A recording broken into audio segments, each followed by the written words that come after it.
بالله من الشيطان الرجيم. بسم الله الرحمن الرحيم. يا أيها الذين آمنوا كونوا قوامين لله شهداء بالقسط ولا يجرمنكم شنآن قوم على ألا تعدلوا اعدلوا هو أقرب للتقوى واتقوا الله إن الله خبير بما تعملون. وعد الله الذين آمنوا وعملوا الصالحات لهم مغفرة وأجر عظيم والذين كفروا وكذبوا بآياتنا أولئك أصحاب الجحيم.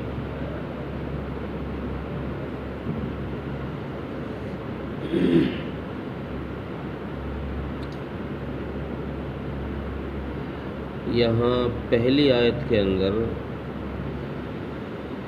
جو حکم اللہ تبارک و تعالی نے دیا ہے وہی حکم اسی طرح اس سے پہلی سورت سورہ نساء میں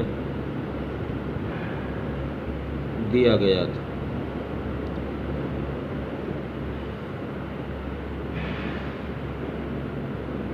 فرق صرف یہ ہے کہ وہاں پر کونوا قوامین بالقسط شہداء للہ آیا ہے اور یہاں کونوا قوامین للہ شہداء بالقسط آیا ہے. صرف لفظوں کی تقدیم و تاخیر ہے، آگے پیچھے کیا گیا ہے، معنی سب کے سیم، معنی سب کے دونوں کے ایک جیسے ہیں، مقصد ایک ہے، صرف لفظوں کی آگے پیچھے ہونے کا فرق. لیکن تفسیر بحر محیط کے اندر اس کی وجہ یہ لکھی ہے کہ لفظوں میں جو تقدیم و تاخیر اللہ تبارک و تعالی نے یہاں پر فرمائی ہے اس کی وجہ یہ ہے کہ ناانصافی، ظلم اور زیادتی ہونے کی دو وجہ ہیں. دو وجہ سے ظلم اور زیادتی ہوتی ہے، ناانصافی ہوتی ہے. ایک وجہ تو ہے اپنا نفس یا رشتہ داری یا دوستی. آدمی اس کی وجہ سے غلط گواہی دے دیتا ہے، یار میرا دوست ہے کیوں صحیح گواہی دو، کبھی یہ پھنس جائے، میرا رشتہ دار ہے اس کے بارے میں سچ نہ بتاؤ کبھی یہ پھنس جائے. تو یا تو ناانصافی، ظلم، زیادتی، جھوٹی گواہی یہ اس وجہ سے ہوتی ہے.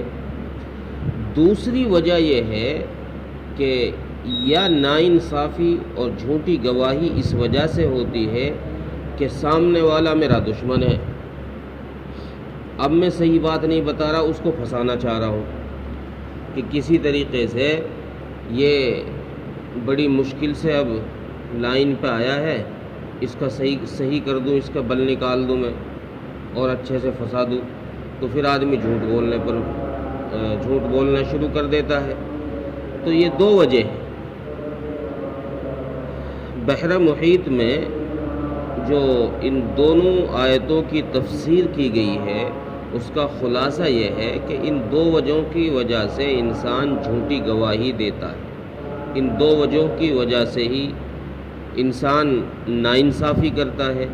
تو اللہ تبارک و تعالیٰ نے سورہ نساء والی آیت میں تو پہلے وجہ کی طرف اشارہ کیا ہے، اس لیے وہاں فرمایا وَلَوْ عَلَىٰ أَنفُسِكُمْ أَوِ الْوَالِدَيْنِ وَالْأَقْرَبِينَ کہ بھئی ناانصافی نہ کرنا، جھوٹی گواہی نہ دینا، اگرچہ سامنے والا تمہارا اپنا قریبی رشتہ دار ہی کیوں نہ ہو، تمہارے والدین ہی کیوں نہ ہو سامنے. جو بات صحیح ہے اسی بات کو کہنا، یہ رعایت نہ کرنا کہ یار باپ کے خلاف اچھا سا نہیں لگتا، باپ پھنس جائے گا. اور یہاں اس آیت میں دوسری وجہ کی طرف اللہ نے اشارہ کیا ہے کہ گواہی میں جھوٹی گواہی نہ دینا اگر سامنے تمہارا دشمن ہی کیوں نہ ہو. وَلَا يَجْرِمَنَّكُمْ شَنَآنُ قَوْمٍ عَلَىٰ أَلَّا تَعْدِلُوا کسی کی دشمنی تمہیں اس بات پر آمادہ نہ کرے کہ تم جھوٹ بولو، جھوٹی گواہی دو اور اس کو پھنسا دو۔ آج کل عدالتوں میں جو مقدمات چلتے ہیں، ان میں اگر غور کیا جائے صحیح معنی میں تو 2-4 کیس ایسے ملیں گے جن میں ایماندار گواہ ہوں گے، جن میں چشمدید گواہ ہوں گے کہ ہاں وہ واقعے پر موقع پر موجود تھے۔ ورنہ عام طور سے عدالتوں میں جھوٹی شہادتیں پہنچتی ہیں، لوگوں کو وہیں سے پکڑتے ہیں 1000-2000 میں اور گواہ بنا کے عدالت میں کھڑا کر دیتے ہیں، اس پہ کچھ ہی بلوا لو۔ وہ اس طریقے سے گواہی دے گا گویا کہ وہ وہیں پر کھڑا ہوا ہے۔ سچے گواہ نہ ملنے کی وجہ، سچے گواہ نہ ملنے کی ایک بڑی وجہ یہ ہے کہ گواہ اس بات سے ڈرتا ہے کہ جس مقدمے میں اس کو گواہ بنایا گیا تو اس مقدمے کی پیشیاں اور تاریخیں اور پولیس کی تفتیش اس کو اتنا توڑ دیتی ہے، اتنا پریشان کر دیتی ہے کہ یہ آدمی آخر میں مرتے وقت اپنی اولاد کو بھی یہ وصیت کر کے جاتا ہے، نصیحت کر کے جاتا ہے کہ بیٹا کسی کا گواہ مت بننا۔ اتنی لمبی تاریخیں اس کو لگتی ہیں، اس کا کام کا حرج خواہ کی، ایک تو یہ گواہی دے رہا ہے اور دوسرے اسے بار بار تاریخوں پر بلا کر پولیس کی تفتیش کرا کر اس کو اتنا پریشان کر دیا جاتا ہے کہ پھر یہ آدمی اپنی اولاد کو بھی نصیحت کر کے جا رہا ہے کہ سچی گواہی تم کسی مقدمے میں نہ دے، تم کسی مقدمے میں گواہ نہ بننا۔ قرآن کریم نے اس چیز سے روکا ہے۔ قرآن کریم نے پہلا حکم تو یہ دیا کہ وَلَا تَكْتُمُوا الشَّهَادَةَ، کہ جب تم گواہی دو تو پھر گواہی کو صحیح طریقے سے دو، اس کو چھپاؤ مت۔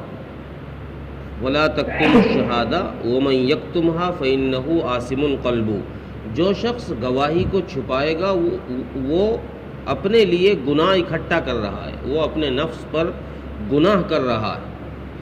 یہ گواہ کے لیے بات کہی گئی۔ اب جب قرآن نے یہ طرز اختیار کیا کہ گواہ کو گواہی دینے پر مجبور کر دیا، تو اب آگے جن کے لیے گواہی دی جا رہی ہے ان کو بھی قرآن یہ حکم دے رہا ہے وَلَا يُضَارَّ كَاتِبٌ وَلَا شَهِيدٌ۔ سورہ بقرہ میں اس کی تفسیر گزر چکی ہے۔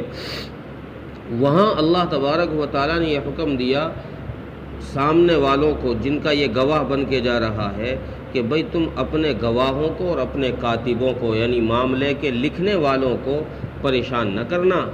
ایسا نہ ہو کہ تم ان کی بار بار تاریخوں پر پیشی کروا کر کے ان کا کام کا حرج کر دو اور وہ اگلی بار گواہی نہ بنے۔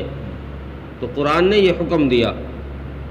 گواہ کو بھی یہ حکم ہے کہ گواہی کو نہ چھپاؤ، اور جن کا مقدمہ ہے جن میں وہ گواہ بنا ہوا ہے ان کو بھی یہ حکم ہے، ججوں کو بھی یہ حکم ہے کہ بار بار کے تاریخیں لگا کر کے گواہ کو پریشان مت کرو، فیصلہ جلدی سناؤ۔ آج کی عدالتوں میں چونکہ آج کی عدالتیں اکثر جگہوں پر انگریزی طرز پر چل رہی ہیں اور جس کی وجہ سے مقدمات میں اتنی پینڈنگ ہوتی ہے کہ مقدمات جلدی سے ختم ہی نہیں ہوتی۔ کئی سال پرانے لاکھوں مقدمات عدالتوں کے اندر پینڈنگ میں پڑے ہوئے ہیں۔ اگر قرآن کے طرز کے مطابق عدالتیں چلنے لگ جائیں، جیسے حجاز وغیرہ میں بہت سارے ملکوں میں پرانے طرز کے مطابق عدالتیں چلتی ہیں تو وہاں مقدمات اتنے پینڈنگ میں نہیں ہوتے، بہت جلد وہاں فیصلہ ہو جاتا ہے۔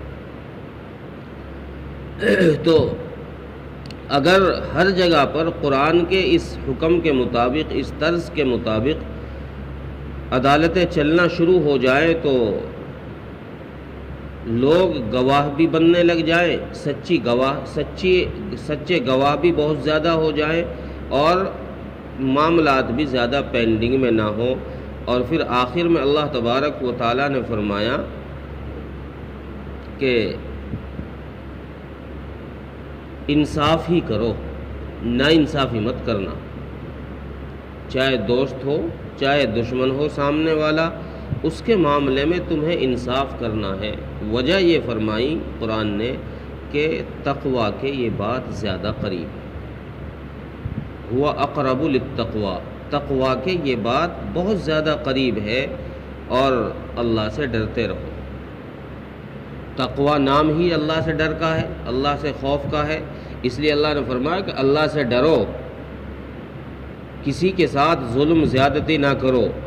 اگر تم نے کوئی حرکت کی، اگر تم نے کوئی ظلم زیادتی یا ناانصافی یا جھوٹی گواہی کوئی کی، تم نے ایسی حرکت، تو اللہ فرما رہے تمہارے ہر کام پر ہماری نظر ہے، واللہ خبیر بما تعملون، تمہارے ہر کام پر میری نظر ہے، تم رات میں کرو وہ کام، دن میں کرو، کھل کر کرو یا چھپ کر کرو، میں سب دیکھ رہا ہوں، ہر چیز کا مجھے علم ہے۔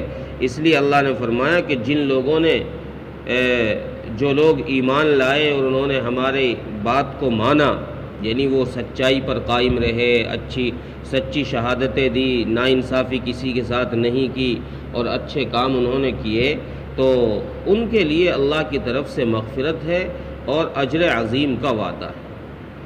لیکن اس کے خلاف جن لوگوں نے بغاوت کی، اللہ کے حکموں کو توڑا، اللہ کی آیتوں کا انکار کیا، اللہ فرمانا ہے کہ ایسے لوگوں کی ہمارے یہاں کوئی مغفرت نہیں، یہ بدماش قسم کے لوگ ہیں، مکار قسم کے لوگ ہیں، ایسے لوگوں کے لیے ہمارے یہاں ایک ہی ٹھکانہ ہے، وہ جہنم، ہم ان کو جہنم میں سیدھے پہنچائیں گے، اس سے پہلے ان کو کہیں نہیں روکا جائے گا، کہیں نہیں چھوڑا جائے گا۔ ترجمہ دیکھیں، یا ایھا الذین آمنوا کونوا قوامین للہ شہداء بالقسط، اے ایمان والو سچی گواہی دینے کے لیے انصاف کے ساتھ کھڑے ہو جاؤ۔ ولا یجرمنکم شنآن قوم علی الا تعدلوا، اور تم کو انصاف کرنے سے کسی کی دشمنی روک نہ دے، کسی کی دشمنی انصاف کرنے سے تم کو روکے نہیں۔ اعدلوا، انصاف ہی کرو، ہوا اقرب للتقوی، یہ تقوی کے قریب ہے۔ واتقوا اللہ، اللہ سے ڈرو، ان اللہ خبیر بما تعملون، یقیناً اللہ تبارک و تعالیٰ کو خبر ہے جو تم کر رہے، اللہ جانتا ہے جو تم کر رہے ہو۔